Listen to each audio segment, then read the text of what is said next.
வணக்கம். இப்பதிவினை முதற்தடவை பார்ப்பவர்கள் அல்லது ஏற்கனவே பார்க்க தவறியவர்கள் சப்ஸ்கிரைப் பண்ணி பார்க்கும்படி தயவுடன் கேட்டுக்கொள்கிறேன். தத்துவங்கள். எத்தனை சிறப்பாக குதிரை வண்டியை இழுத்தாலும் அதற்கு சாட்டை அடியுண்டு. எத்தனை சிறந்த மனிதனாக நீ இருந்தாலும் உனக்கு விமர்சனம் உண்டு. மிடில் கிளாஸ் வாழ்க்கைதான் எவ்வளவு கஷ்டம். எதிர் வீட்டுக்காரன் பார்த்தால் பணக்காரனாய் நடிக்கணும், சொந்தக்காரன் கடன் கேட்டால் ஏழையாய் நடிக்கணும். புரியாத மொழியில் எழுதப்பட்ட புத்தகம் போல் சில உறவுகள் இருந்தும் பலனில்லை. முகம் எது முகமூடியது என்று தெரியாமல் பழகிக்கொண்டே இருக்கிறோம் பல மனிதர்களிடம்.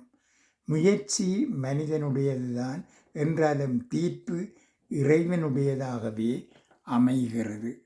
நன்றி, வணக்கம்.